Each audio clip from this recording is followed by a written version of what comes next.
जगाचा पोशिंदा बळीराजा. किती गोंडस नावं दिली गेली, परंतु तो राजा कधीच झाला नाही. नेहमी बळी मात्र त्याचाच दिला गेला. कधी निसर्गाकडून, कधी दलालांकडून, कधी सरकारकडून, तर कधी सावकारांकडून.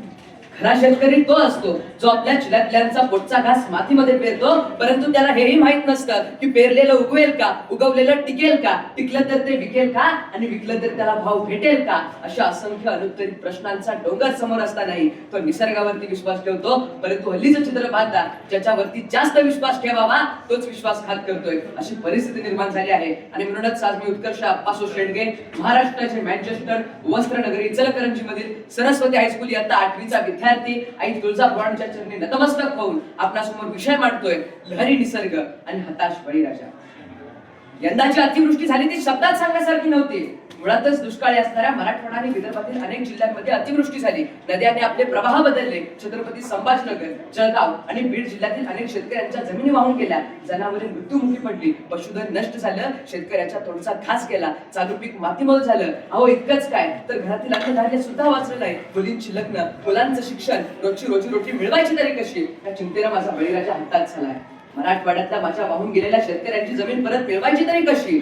निसर्गाच्या लहरीपणामुळे माझा बळीराजा हताशच नाही तर उद्ध्वस्त झालाय असं म्हटलं तर ती गोष्ट काही चुकीची ठरणार नाही.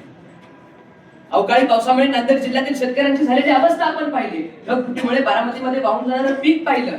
कधी दुष्काळ, कधी महापूर, तर कधी अतिवृष्टी. कंबरडं मोठं हो माझ्या शेतकऱ्याचं.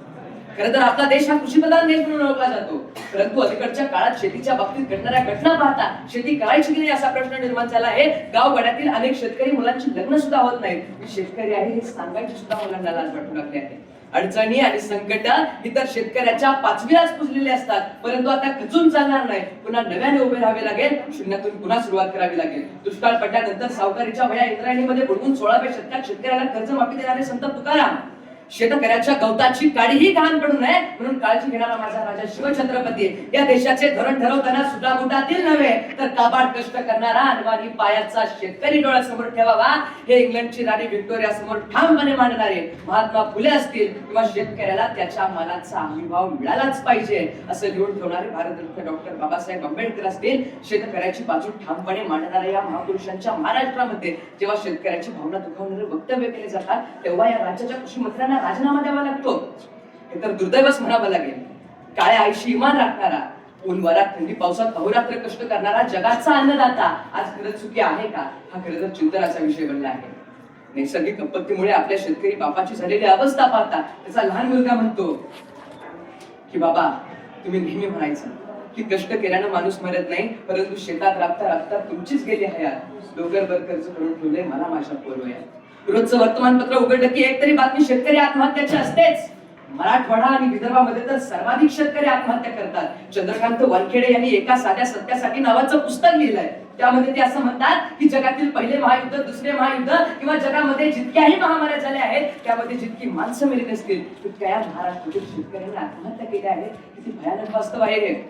परवाच वर्तमानपत्रामध्ये बातमी वाचली की चंद्रपूर जिल्ह्यातील रोशन कुळे नावाच्या 35 वर्षाच्या तरुण शेतकऱ्याला सावकाराकडून घेतलेलं कर्ज फेडण्यासाठी स्वतःची किडनी विकावी लागते. हेच का बळीचं राज्य.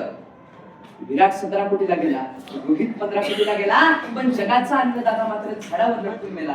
अशी आजची अवस्था आहे. सततच्या दुष्काळामुळे विदर्भातील संत्री आणि पश्चिम महाराष्ट्रातील द्राक्षांचे उत्पन्न क्षेत्र आधीच कमी होत असताना उरलं परवाच्या अतिवृष्टीने गेलं तर दुसरीकडे कोकणातील माझे आंबा उत्पादक शेतकरी आणि मच्छीमार बांधव अक्षरशः मेटाकुटीला आले आहेत. सांगा कसं जगायचं.